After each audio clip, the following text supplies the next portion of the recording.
of silence from this Prime Minister in the face of an international diplomatic crisis that has brought shame on this entire country. An actual Nazi honored in this place, and instead of taking personal responsibility, he blamed the Speaker, went into hiding, and waited 3 days even to call for his resignation. He instructed his MPs to try to wipe the parliamentary record, to forget it. The Prime Minister is there for all of the glory.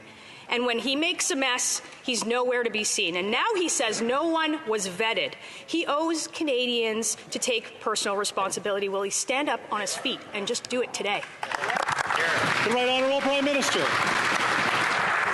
Mr. Speaker, the principle of independence of Parliament from the government of the day is well established, and the government is always there to work with opposition parties or with the Speaker if they have concerns or questions about any of the guests they choose to invite into this august chamber. We will continue to stand unequivocally with Ukraine, but we will also at the same time defend the rights and privileges of parliamentarians.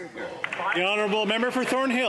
Speaker, the Prime Minister has never been shy to use the Nazi label against his opponents, against Canadians. But not being able to bring himself to take responsibility for an actual Nazi is something that Canadians will not forget. That's right. The Prime Minister could have prevented this. He should have prevented it, and he needs to fix it.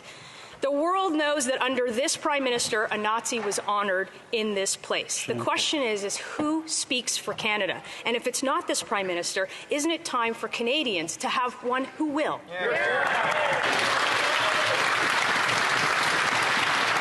The Right Honourable Prime Minister.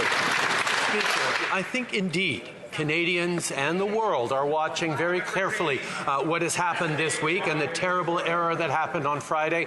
But I think they're also interested in seeing who's trying to make partisan hay out of this, who's trying to look for gains out of what was obviously a terrible, terrible mistake. Mr. Speaker, it is important that we learn from this and stand even stronger with Ukraine going forward, that we counter Russian propaganda. But, Mr. Speaker,